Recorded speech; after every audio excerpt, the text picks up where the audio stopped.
here just like the president was last night, except he wasn't. He had notes. Right. That was good.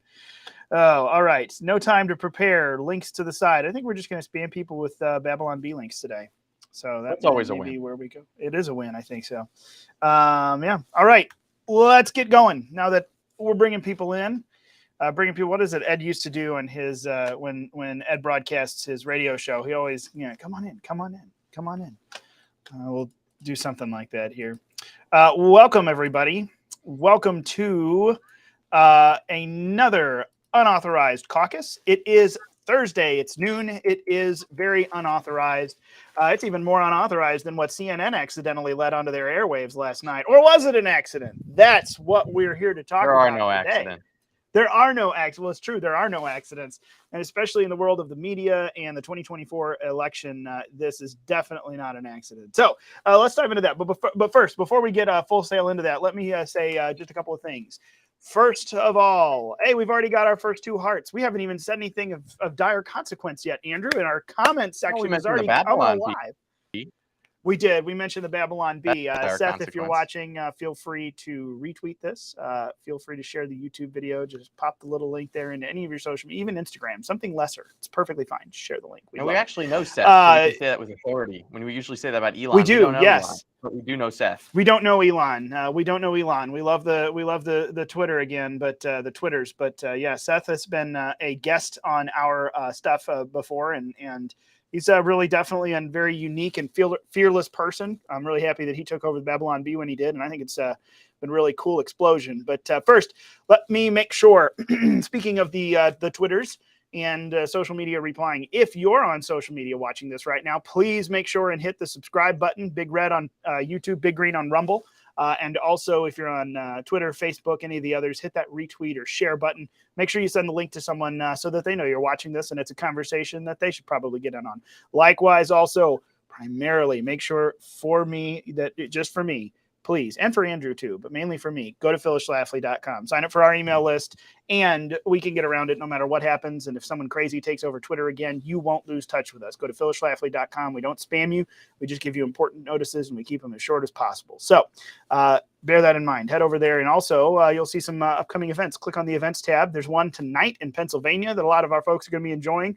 We've got a big event around patents and intellectual property coming up the end of the month, and then our Collegians Leadership Summit the end of next month. So get on the email list, and you'll get notified about all of those things. But that's not why we're here to talk today about our future events, although we will be talking about this stuff at our future events. What we're here to talk about today is just how much the fake news media absolutely hates to love Trump, but love him they do. Andrew, did you watch the town hall last night? I did. I watched every glorious second of the town hall last night. Every glorious minute. I'm going to post this here in the comments and down in the chat. I'll also go over and make sure it gets onto the Rumble page. But for those of you who don't know, which it actually wasn't very well publicized, at least in my mind, it was out there, but it just kind of slipped on. I was thinking the same thing. Although very conveniently placed right after a civil judgment came down in New York against Trump on Tuesday. But President Trump participated in a CNN town hall last night in New Hampshire among a very friendly crowd of Republican voters, prospective Republican voters there in the primary. And there's kind of 2 schools of thought, and I think that it's one and the same here. First of all, you'd wonder, why in heaven's name did CNN do this? Why give airtime to the man you hate so much? And then you probably will be able to look back on the ratings and realize why. Because Trump is what gets them viewers. They hate him, but they love him because they know where the moneymaker is. So what do you think, Andrew? Is the CNN and their fake news cohorts, are they missing the Trump White House about now? I'd say so. They've been missing him for a while. And last night seemed pretty frustrating and cathartic as well for all of them. Yeah, I mean, I guess you can get sick of your own created, but they had Trump on, and like you said, right, I think it's a big viewership draw for them to be able to bring somebody like Donald Trump, the former president, on to talk about things because people listen to him. They know he's genuine, unscripted. It's not some of these Biden interviews they do where it feels like you're watching some sort of a Chat GPT simulation of what aliens might recreate a human interview to look like for some weird sitcom they create. It actually had some genuineness to it, but Trump really did a good amount of things last night. And I have a couple thoughts on this. And I think that Yeah. Trump really hit home his policy and his agenda really well. He was very patient. And that's something that Donald Trump doesn't always get right, is the patience element of it, where sometimes, he's his big bombastic character, which is really a part of the Trump identity that so many people love, myself included. But he was very patient and very articulate, which I think goes very well for him.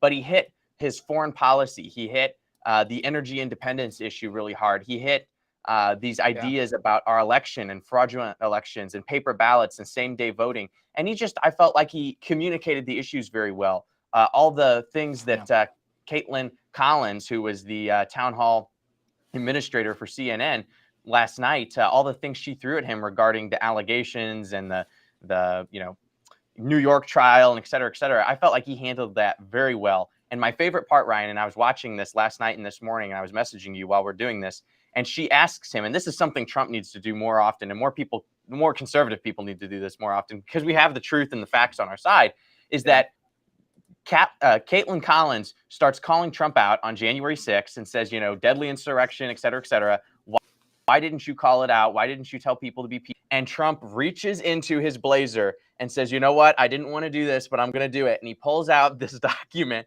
and starts reading his own words, time stamps, direct quotes. I said this at this point, at this time. It was deleted. It was taken off of Twitter. Here it is. These are the direct words.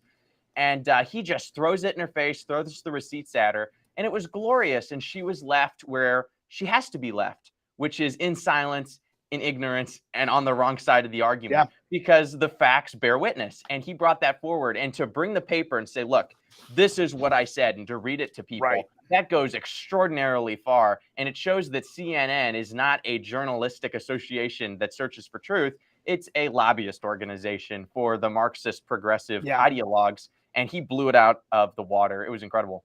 Oh, yeah, I absolutely. Everything that you're saying, 100%. That was wonderful to watch. But the thing that has struck me, and first of all, this is just a side commentary. Last night, that man was patient. He is far more patient than I have been patient watching this on my own screen, because it is just so. And I mean, I guess this is probably what people on the left are going for. But I mean, the amount of professionalism from this CNN host was at zero. Literally at every single turn, interrupting him, correcting him, giving a tone that Mr. President, that's not true. Yeah. But then, I mean, even when he says, well, no, it is, and he'll give the rest of his answer. Well, and then she'll state for the record, well, that's not true. And this is actually what happened. And then moves on. I'm like, this is the kind of corrective tone and dismissive that you give to a child. In fact, it's arguable whether or not you should actually be dismissive of your child like that or not, if it's good for them. But this is exactly how she treated him. I mean, I would be... I don't know. Do you think, I mean, first of all, yes, I'm sure the people on the left celebrate, but I am so flabbergasted by how, as a supposed journalist, she behaved last night. Granted, again, I made this point to a coworker this morning. She's probably on edge because you're next to one of the most infamous men. If you really have bought into the whole lies of the left, you're sitting next to one of the most infamous of our leaders on that side, and you're in a room full of people who actually kind of like the man and are applauding for him over you. In fact, if he said boo her, they would. I mean, it would get nasty. Like, not that anyone would do anything to her, but you'd get shouted down. So she's probably a little bit on edge. But it just flabbergasts me, the disdain, the public disdain with which she treats him last night. Do you think that this actually... I think that this is very revealing to a lot of moderate voters and the middle people who are like, I liked the policies, I'm kind of afraid. He's maybe not the best choice, or, they're really not that bad. Maybe there's some bias. Do you think that behavior like this actually starts to inform people as the veil is torn back even more this year? And folks out there in the mushy middle will go, man, they really are hateful. And he was very controlled. This is the bad orange man I'm supposed to hate.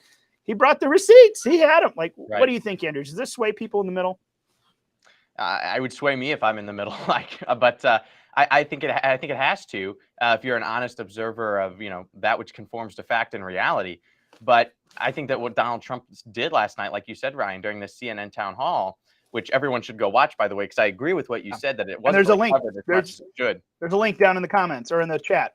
Yeah, go watch the link. It really is worth it. But Trump was very patient, very calm. And this is what wins people over. And, just for context, it was held pretty much the audience was Republican primary voters. That was really the thing. So you had different people who were, undecided, voted for Trump, et cetera. So they definitely brought some, people that were more likely to be sympathetic to his message into the arena, which was nice. And he got a lot of applause and, things like that.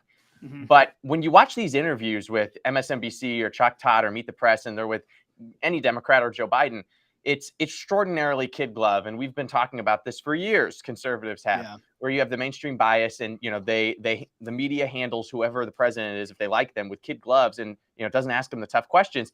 And Trump's talking about the documents. That was a big thing that was mentioned during the CNN town hall last night, was the documents that Trump had at Mar-a-Lago. And he had some documents under the Presidential Records Act, and Trump makes the argument that he was negotiating with them. He declassified them. He took them. It was all above board. They were sealed, locked. People had come and said, yeah, maybe put an extra lock on the door, store them like this, gave him some instructions, some criteria on how to have these documents. He followed, cooperated, and then they just suddenly raided his house and took him and made him a criminal. And then Joe Biden has like 1,850 boxes or something to the tune of that in his garage, which is not secure or kept by his midlife crisis Corvette. And well, that is different. That is fine, because documents, and that's what when there was a subpoena and everything, Biden gave the documents. So this is different. Well, Trump gave the documents. So, and he was cooperating with them, and people knew about him having them since day one. The case isn't the same with Biden. People didn't know he had them. Yeah, when they asked for him, they were like, the administration was like, well, we're caught. So they gave them.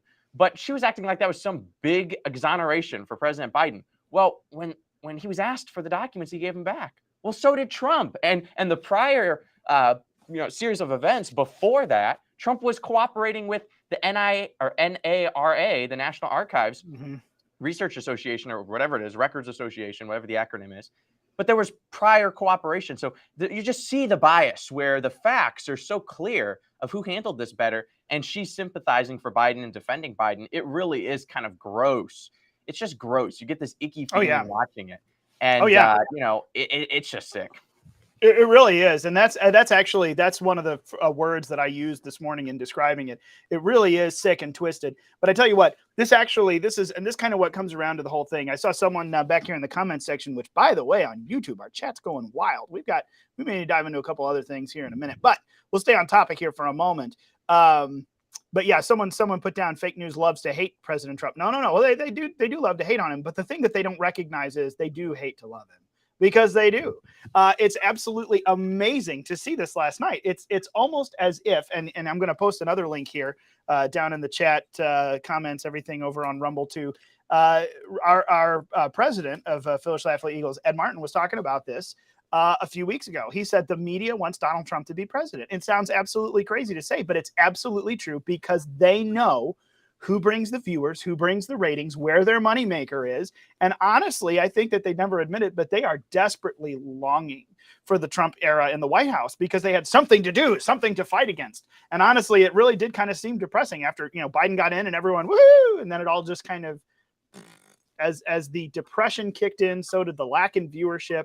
And then Tucker just took over. Well, Tucker's gone now. And I feel like CNN is seeing their moment. We should put Donald Trump back on and seize the moment. So, of course, they can't let him get away with, breaking their agenda, but they have to have him on because of ratings. So it really is this interesting moving into 2024 where it's like, oh, man, we know where the viewers come from, but we don't like to have these people on. So we've got to make sure that we use every talking head to just bash everything that was said. And then we have to, stop him at every turn.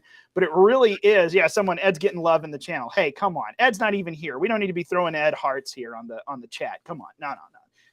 Andrew and I are the one. No, I'm kidding. But no, Ed's got a really good point. They want him to be president in 2024. They would probably never say that, and I don't think they know it themselves. But honestly, we could probably fill in the blank controversial Republican candidate. That would be their moneymaker. And it's very interesting to see. Like, AOC was bashing CNN for giving Trump this platform and all the others. But at the core of it, CNN, as hateful as they are on that side of radical leftism, they know where the viewers are. So it's just kind of an interesting dynamic to see moving into 2024. What do you think, Andrew? Is this going to be a trend that we see continue moving into the 2024 cycle? Are they going to start giving a lot more time for Trump, for DeSantis, for everything else? Because, I mean, as much as the Caitlin Collins of the world want to stand there and argue about it, they're going to let these very articulate, people get their point across on their airwaves, knowing full well it gets them viewership, and then they have to try to clean up the mess afterward. Are they going to continue to keep doing this, do you think? Or is CNN just going to drop the pretense and announce that the network is running for president too, because they know best? I don't think they're going to keep it up. I mean, I definitely agree with the sentiment that they appreciate the ratings that they receive from covering things like that. But I think that the left cares more about the advancement of their agenda more than they do money. And I think you see that with things like Bud Light and other woke advertisements and ad campaigns that you see in the private sector, CNN being among these, that, it's more about the advancement of the policy and more about the advancement of the worldview than it is the, advancement of the dollar in some instances. Not all instances, of course, they got to keep the show running. So, doing a little Trump town hall here or there might help them out. But I don't think this will be a sustainable move forward. I mean, Trump has been on the stage and has been in political discourse, for well over 8 years at this point as a national figure in the context of president, elect and being president of the United States and running for president and all these different things. And they haven't done that many town halls. So, I was surprised that they were doing this. I was shocked that they were doing it. I was pleased that they were doing it. It kind of harkened back to an age where, somebody who could come on to a, place like CNN and have a good discussion. We saw that with Vivek Ramaswamy with Don Lemon, right? Ramaswamy on and had a decent, he fumbled the ball. And many people believe that's why they, part of the reason why they fired Don Lemon was how he handled the Vivek Ramaswamy interview. You should go watch it on YouTube. It's incredible how just disgusting Don Lemon is during this interview with Vivek. But I don't think they can do this long term, because the more they give platform to people who speak the truth, the more illegitimate they seem. And if they can keep people in their little matrix that they've created of CNN viewership, I think that's the ticket. So, yeah, they might have a Trump town hall here or there just to kind of check the box to say, hey, we're fair and balanced. We did it, and maybe get a little something on the side monetarily. But I don't think this is going to be a wave into a new age of journalistic integrity where they let somebody else come in and share their point of view. Yeah, well, no, and don't make no mistake. I'm not saying that there's going to be some sort of epiphany of journalistic integrity over at CNN, but I'm wondering if the bottom line screaming for help over there at the end of the day is going to convince them to do this. So you're an advocate of this probably won't happen again, or at least very often, because they recognize the liability to the agenda. I think that's a high possibility, but I think that this definitely and I mean, again, Andrew, you and I, we talked about this. There's a lot of things we could talk about. In fact, I mean, there's, the biggest thing right now, Title 42 expires today down at the border. But there were so many things back to back. Again, I come back to, of all the issues, one of the biggest things is we've set up this whole new battle, this cataclysmic Megiddo of American politics, for lack of more dramatic terms. In the entrance of Donald Trump, which you're right, we're at the better part of a decade here of Donald Trump on the political scene in America. That makes me feel a little old, but because that feels like just a little while ago it started. But we've really kind of entered this final stage where the battle is being set up really no longer between big government, well, you could say big government, small government, but conservative, liberal, this and that, pro-life, pro-choice, pro-abortion, whatever you want to fill in the blanks. We have come down to freedom versus authoritarianism, the state versus we the people. Like the very system itself is revealing itself. This deep state, big government, establishment, kingmakers, you want to fill in the name, it has appeared throughout, especially the 20th century into now. That battle has really set itself up for the cataclysmic end here, it seems, in the era of Donald Trump. And I think as we look across the field, this is just incredible to witness. And Trump really is the full object of their hatred. Think about it. This CNN town hall, which really kind of skirted notice, comes very suspiciously, conspicuously, it's definitely not coincidental, the day after Trump receives a civil judgment from a New York, biased judge and jury, which you can't get an honest jury out of big blue cities against a conservative, especially who's hated as Donald Trump by the left-wing media. But I mean, a jury that basically says, yeah, you didn't do what this lady says you do, but we don't like you. You called her a liar. You have to give her $5 million. Is it going to cost all of us $5 million to tell someone that they're a liar now and make them prove it, and then the court agrees with us and still summary judgment $5 million for defamation? Are you kidding me? You just agreed with me that she lied about this. You said there's no proof for it, and yet I am liable for. But A, this is the systematic, looking across everything, the systematic taking down of any voice that speaks out against the system, love him or hate him, that's Donald Trump. But also the implications that this is setting up that are going to trickle down from the most powerful and rich, for whom, $5 million for Donald Trump's no big deal. But the precedent that's being set here is terrifying and dangerous. And this town hall comes on the heels of it. Like, this is a very interesting systematic move toward trying to, make who I would argue is the primary contender for 2024 to decredibilize him or to make him wow, that word has completely gone. Delegitimize.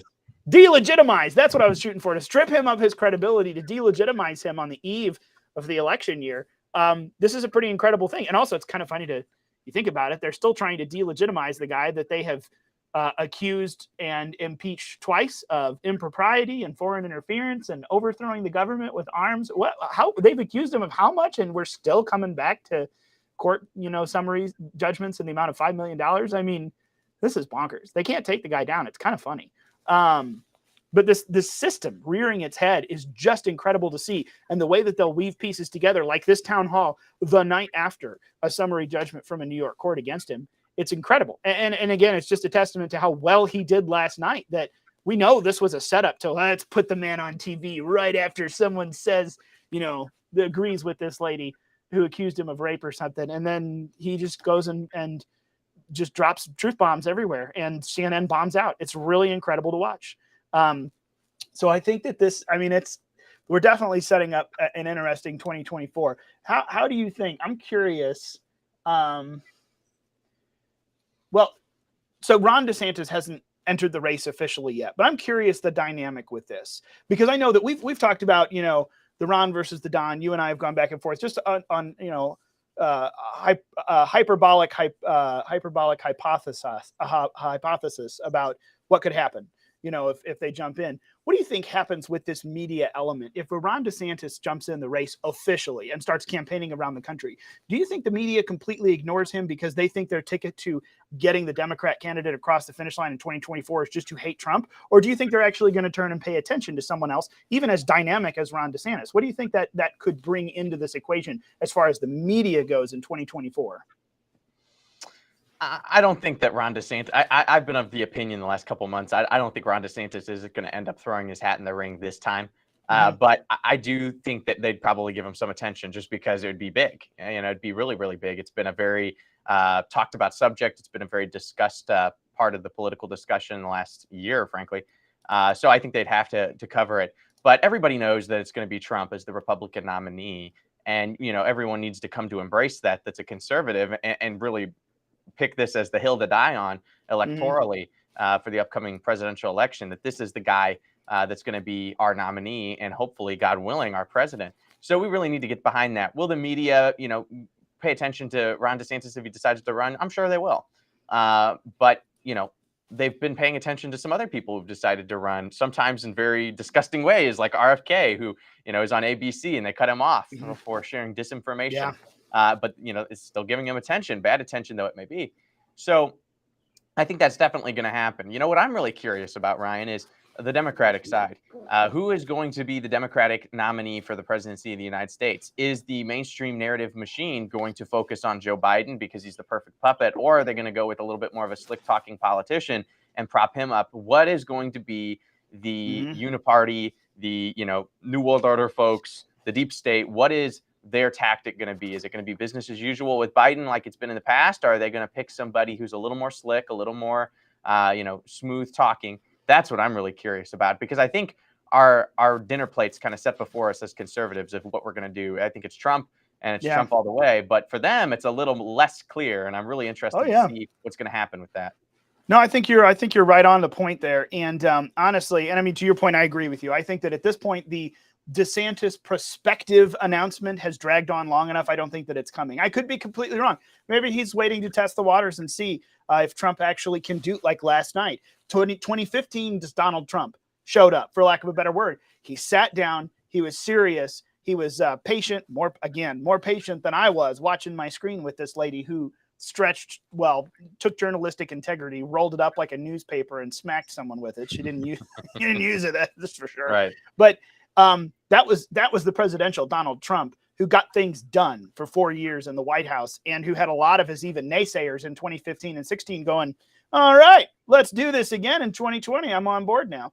And I mean, that's definitely the kind of thing that would chase off a prospective Ron DeSantis, primary run. Someone who goes, well, he can do it. He delivered results, and if he can bring the temperament back, we're in.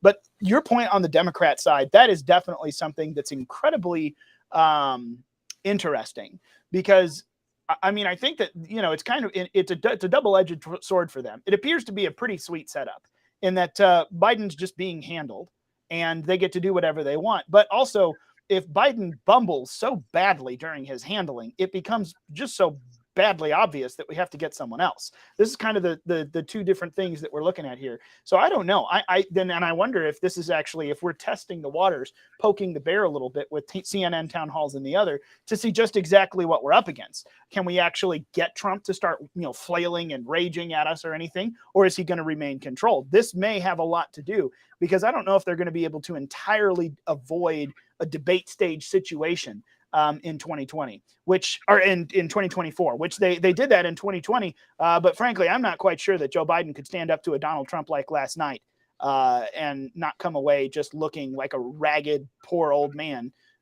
which I think a lot of us already feel that way. It seems bad. So I wonder if this is even trying to assess their situation on the Democratic side of the 2024 ticket, what they need to do and who they need to go with. I think that's quite a good possibility to think about. But let me see here. We've got. Hold on. There's a lot of stuff. First of all, let me say yeah, you're right. The last day of the statute of limitations, and there was actually the article surfacing. Jean Carroll, the lady who sued Trump, she and her lawyer was Good Morning America. I forget which of the morning talk shows. They actually admitted that they helped get the bill passed, the law that allowed accusers to this time to come forward, and actually, statute of limitations essentially lifted during this thing. She helped get that passed and then sued him. So it's you want to look at it and not call it a setup or rigged. Trump's favorite word, rigged, which it is. It's all rigged. Like it's pretty rigged is what it looks like. But let me say, what is it? The tactic will not announce secret weapon until the last moment. That's actually true. I agree with that. Steve Cortez promoting DeSantis instead of Trump. I think there's a lot of people who are on the right side of the aisle. I don't know. I think there's a lot of folks that business as usual is easier for them or makes them better money. But I'm not trying to call out names. I will say though, one we've got here, Biden won't run. I agree with you. Let me say this though. I've noticed just a couple before we move on and wrap up here. There's been several comments going over here. Kaiwan, I'm not entirely sure. Pardon me if I'm mispronouncing your name. And the comments are coming fast and furious, but there's a lot of different things here. Let me just say, I'm not going to go through and respond to each one of these comments, but let me just say, as far as this YouTube chat is concerned, if you're looking for moderated libertarian values on things like drag queen story hours and the sexualization of our children, you're not going to find the moderation here.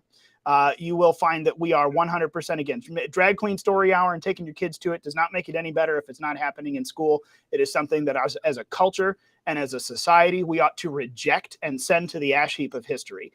And I think that you're going to find if you're looking for us to advance those kinds of morally moderated things, especially when it comes to our kids, you've come to the wrong spot. So I'm going to hopefully kind of wrap everything up in that one thing. You won't find much libertarianism here. You will find values that stand for what is right and what is wrong, and not trying to find the middle way of live and let live, which doesn't really work in a lot of these nasty situations. So that's all I'm going to say, because there's a lot of things I think that you've been asking questions on. So hopefully that gives you a little bit of an idea of where we're going and coming from. But let's pull this to a close here, because this conversation could probably go on forever and ever. But I just want to close out. First of all, I've got something humorous that we're going to post. The Babylon Bee, of course, comes to the rescue. Thank you, Seth. We love you. We love you guys. All your writers, absolutely amazing. That, of course, CNN host Caitlin Collins announced shortly after the Trump town hall last night that she was suing Donald Trump for assault and defamation for being destroyed on national television because he said, quote, he said things I didn't agree with. Even worse, he said things I didn't like. I want $5 million like the other lady got. To which, of course, within minutes of the announcement, the Babylon Bee reports, a New York judge ruled in favor of the plaintiff and ordered Trump to pay $5 million, which is actually about as funny and true as it almost can get. So I'm going to post this down there for the sake of humor and levity. But Andrew, you got anything? Yeah, rolling on the floor, literally rolling on the floor laughing, which I needed after watching that town hall, Christ crucified for you. That was bonkers to watch. So I needed some levity. But Andrew, what do you got? What do you got for us in closing thought? Media versus Trump in 2024. I think we said most anything that there is to say. You got anything else to leave us with or hang up?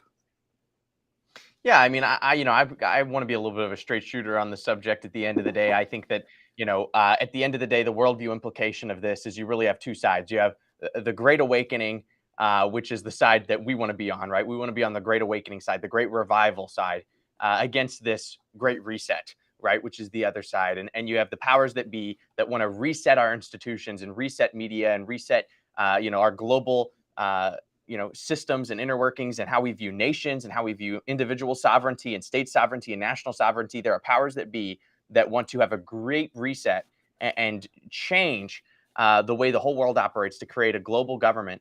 And a part of doing that is taking down individuals like Donald J. Trump, who stand up for individual sovereignty, state sovereignty, and national sovereignty.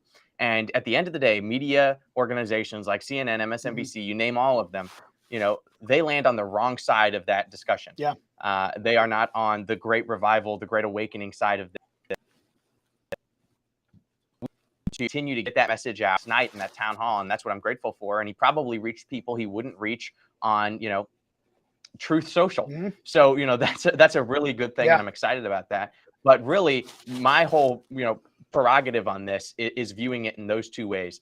And Trump is on that Great Revival, Great Awakening side of bringing back our country to these founding principles, these founding ideals that make America great. And when he invokes that, that saying that's become so popular in our political discussion and discourse, make America great again, what he's hearkening back to is not just some, Sears catalog version of America, but it is a awakening and revival to principles that made this nation great. And it's it's an attack against the Great Reset folks who want to make America into a global puppet for a globalistic stage where everything is delegated to the UN, the World Economic Forum, the World Health Organization, and we participate in globalism at the hands of people who are ultimately Marxists. And Trump stands up and fights against that. And for that, he has my support and my prayers. So that's really the way I see it. And if he can get that message out on CNN, I think that's a good thing. And I'm happy about it. And he did last night. And that's something to share and to be happy about.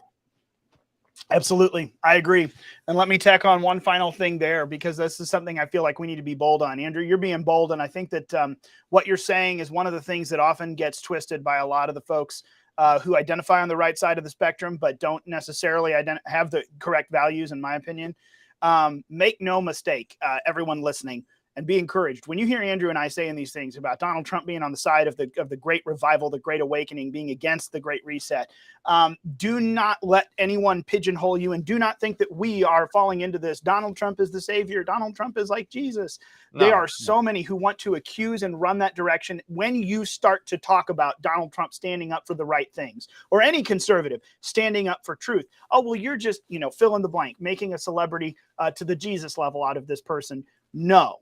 It is not that way. For the vast majority of us, we recognize that there is right and wrong. That right and wrong is handed down to us by our faith. It's dictated by our belief in the Lordship and our Savior, Jesus Christ, and the things that he's given us. And all we're doing is taking that truth and practically applying it to the civil realm that we all live in, and that the Bible has prescriptions for how civil society ought to work together as community and govern.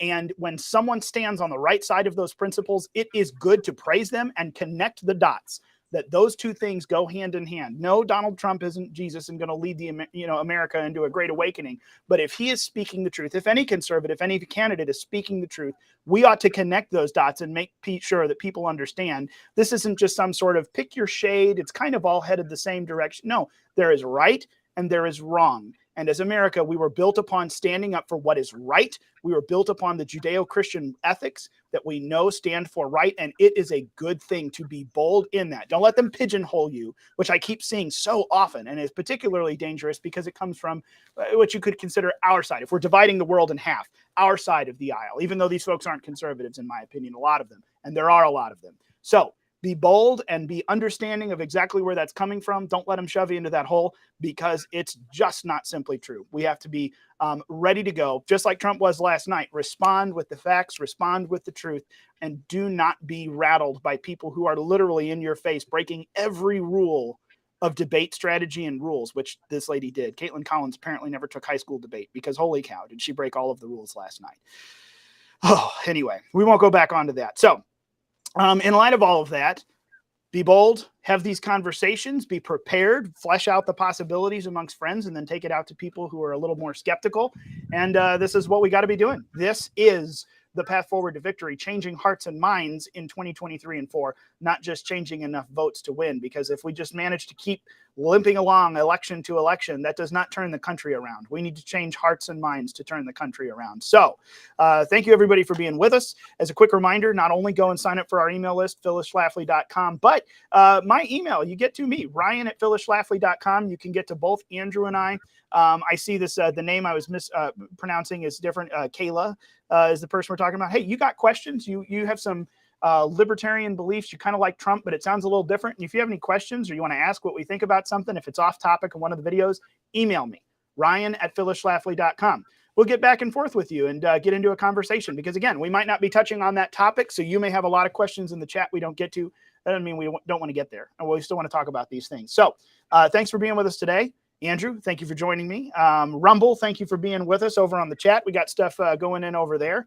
And everyone else, Facebook, Twitter, YouTube, we appreciate you being with us. We will look forward to diving into another unauthorized caucus next Thursday at noon. It will be a caucus, and we promise it will continue to be just as unauthorized as CNN's absolute awesome airing of Donald Trump for a full solid hour. So we'll look forward to seeing everyone then. Thanks for joining us. Until then, have a great week, everybody.